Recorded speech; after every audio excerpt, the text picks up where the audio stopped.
하나님께서 모세에게 2절에 보면은 이스라엘 자손들이 내 헌물 내 음식인 화제물 내 향기로운 것은 너희가 그 정한 시기에 삼가 내게 바칠지니라 그랬습니다. 그 하나님께서 이스라엘 자손들에게 내게 바쳐라, 정한 시기에 내게 바쳐라, 내 헌물 내 음식인 화제물 내 향기로운 것을 바쳐라 그랬습니다. 우리가 바치는 건데 하나님 그거를 너희들 것을 바쳐라가 아니라 내 것이라 그랬습니다. 내 헌물, 내 음식, 내 향기로운 것을 바쳐라 그랬습니다. 우리가 가진 것은 실제로 우리 것이 아니라 다 하나님의 것이라, 하나님의 것.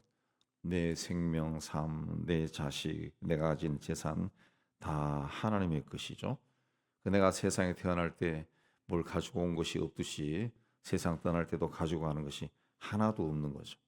하나도 없는 거예요. 다 하나님의 것이에요. 그래서 하나님이 내 것을 정한 시기에 내게 바쳐라 그랬습니다. 11조도 하나님의 것이라고 성경이 분명히 나옵니다. 10의 10이 다 하나님의 것이지만 10의 9는 네가 가지고 10의 1은 나에게 바쳐라. 그 바치는 것 자체가 내가 가진 모든 것은 하나님의 것입니다. 그 고백하는 신앙 고백이죠. 신앙 고백.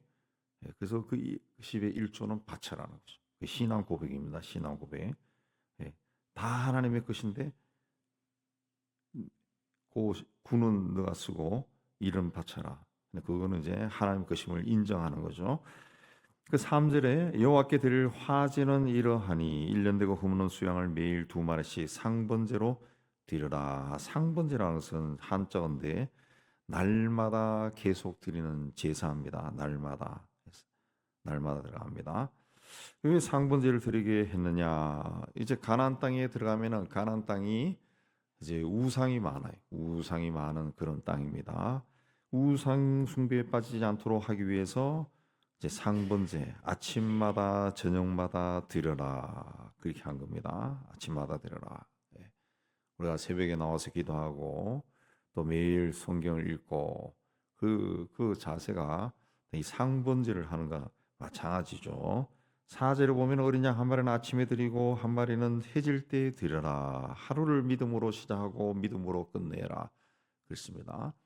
그래서 우리 개신교 외에 오래된 그 교회 기독교 전통으로 남아 있는 곳은 아침 예배, 저녁 예배가 있습니다. 정교회나 가톨릭이나 성공회나 심지어는 유대교까지도 아침 저녁에 기도회가 있어요. 기도회가 있어요. 그러니까 아침 저녁에 그렇게 하라는 믿음으로 시작하고 믿음으로 끝내라. 가나안 땅에 들어서 살 때 그 족속들의 유혹을 물리치기 위해서는 이런 열심이 있어야 된다라는 겁니다. 날마다 근신하고 깨어있지 않으면 순간적으로 넘어간다라는 겁니다. 그러니까 항상 우리 신약에서는 성령으로 충만하라 그랬죠. 그렇게 드리는 예물이 향기로운 예물이다. 6절에 향기로운 화제다. 향기로운 예물이다. 그랬습니다. 아침 저녁으로 그러니까 늘 주님을 바라보고 사는 것이 하나님이 받으실 만한 향기로운 것이다. 그랬습니다.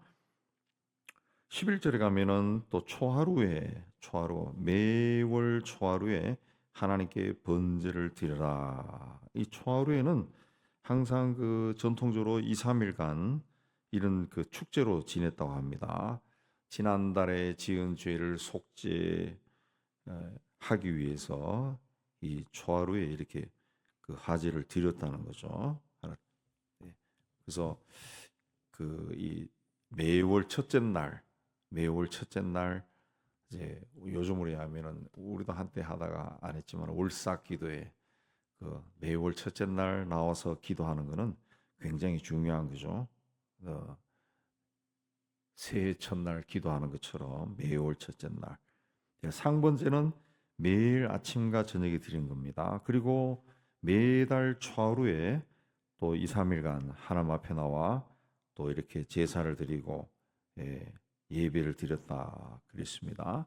16절에 가면은 첫째 달 열넷째 날은 이제 유월절이다. 유월절은 하나님께서 이 애굽에서 탈출하게 해주신 것을 기억하고 감사하는 절기인데, 유월절은 가족 단위로 하는 절기입니다. 가족 단위로 어린 양을 잡아서 식사를 하고 하나님 은혜를 기억하고 기념하는 겁니다.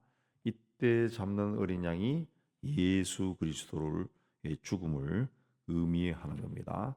어린 양의 죽음으로 그날 밤 애굽의 모든 마지들이 죽었는데, 예수께서 십자가의 죽음으로 우리도 죄와 죽음의 권세에서 이제 구원을 받은 거죠. 자, 유월절과 무교절은 같이 지키는 겁니다. 유월절은 정월 첫째 날, 열넷째 날, 그 하루 지키는 거예요. 하루. 왜냐하면 그날 밤 출애굽했으니까. 그리고 그 다음 날 15째 날부터 17절에 이제 명절이에요. 무교절, 그때는 이제 무교절 축제라 그럽니다. 전체로 보면은 유월절 축제지. 일주일 내내 유월절 축제인데 엄밀하게 구분하면은 15째 날부터 일주일 동안은 무교절 축제입니다. 무교절. 이때는 하나님께 화제와 소제를 드렸다 그랬습니다. 화제와 소제를 드렸다. 일주일 동안, 그리고 그 17절에 무교병을 먹었다. 이 병이라고 하는 것은 떡병자를 썼는데 빵입니다. 빵. 이스트가 들어가지 않은 빵. 발효되지 않는 빵. 발효되지 않은 빵. 그러니까 밀가루로 이제 반죽해가지고 그냥 구워낸 빵입니다. 구워낸 빵. 그러니까 딱딱하죠. 딱딱하죠. 이 아랍 지역에 가면은 이런 빵이 있더라고요. 이런 빵을 먹더라고. 근데 지금도 그 무교병을 먹는 게 아니라 그걸 이제 발효를 시켜가지고 이제 구워 먹는 건데, 그래서 먹으면은 발효시켜서 구워 먹는 그 빵들은, 아랍 지역의 빵들은 그래도 고소하고 맛있어요. 근데 아무것도 없는 그 빵은 그야말로 맛이 없어요. 어, 아무것도 들어가지 않는 거, 아무런 간이 들어가지 않는 거, 예, 아무것도 들어가지 않는 거, 그냥 구운 거. 예. 이게 무교병이 왜 나오느냐 하면은 그 세상의 어느 것도 오염되지 않는 순결한 걸 상징하는 겁니다. 오염되지 않는 거, 오염되지 않는 거. 이걸 일주일 동안 먹게 한 겁니다. 일주일 동안 먹으면서, 유월절 지키며 일주일 동안 먹으면서 애굽 사람들처럼 죄에 오염되어서는 안 된다. 안 된다. 세상 쾌락을 쫓아 살면 안 된다. 세상 즐거움을 따라가서는 안 된다. 하나님이 왜 너를 죄와 죽음의 권세에서 구원해 줬는가? 그걸 생각하라. 우상을 섬기지 말라. 그걸 다 그 무교병을 먹으면서 생각하는 거예요. 생각하는 겁니다. 그래도 일주일에, 맞지, 1년에 한 번 그 생각하는 겁니다. 예. 제가 그 어떤 글을 보니까 그 1년에 사흘만 완전 금식해도 우리의 몸이 완전히 새로워진다고 합니다. 사흘만 완전 금식하면은 우리 몸이 이 체인지가 되는 거예요. 체인지. 완전 몸이 새롭게 된다는, 변화가 막 일어난다는 거예요. 사실 금식해 보면 알지만은 뭐 한두 끼는 막 괴롭지만은 하루 정도가 굉장히 힘들어요. 하루 이틀이 막 머리도 아프고 온몸이 막 뒤틀리고, 그 사흘까지 하는 게 굉장히 쉽지 않습니다. 근데 일주일은 또 하기가 좀 할만합니다. 사흘이 지나가면은. 근데 사흘이 참 힘든데, 그 사흘 동안 왜 그리 힘들까? 온몸이 막 개비되는, 온몸이 막 뒤바뀌는 것, 온몸이 막 그야말로 큰 바다에 태풍이 부르시면 밑바닥까지 막 바닷물이 한번 뒤집어진다 그러죠. 뒤집어진다. 그래서 생명이 들어간다고 하는데, 한번 태풍이 불면은 바다 밑바닥까지 한번 이 압력이 들어가서 바다가 다 이렇게 뒤집어진대요. 그래서 그게 이제 바다에 생명이 들어가는 거예요. 생명, 산소가 들어가는 거예요. 바다에. 예. 그래서 그렇게 태풍이 쳐야 바다 물고기들이, 바다 생물들이 산다 그러더라고요. 그 산수가 되네. 산수가 한 번씩 파도 치는 것이 다 그게 좋은 거랍니다. 파도가 치면서 마찬가지로 우리 그 몸도 1년에 한 번 정도 그렇게 한번 태풍이 폭풍이 불어가지고 한번 확 뒤집어야 돼. 그렇게 하면은 굉장히 건강해진대요. 굉장히 건강하게 산다. 그 이야기 들었는데 1년에 사흘만 해도 그렇다는 거지. 근데 무교병을 일주일 먹어요. 일주일. 이스트가 없는.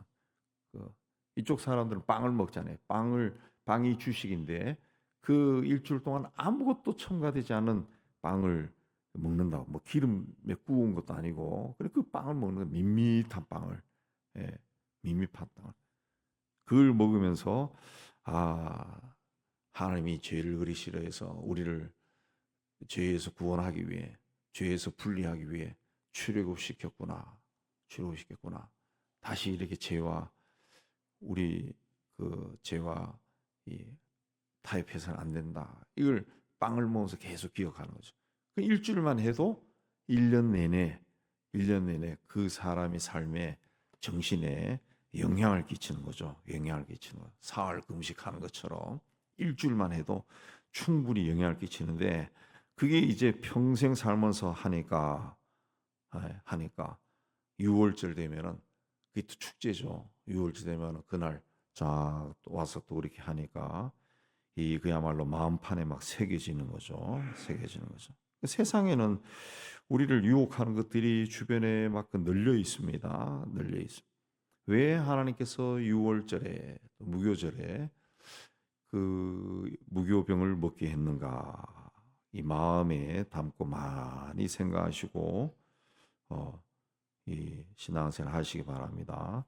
26절에 77절은 이제 6월절로부터 77, 49일이 지난 후에 50일째 되는 날에 지키는 겁니다.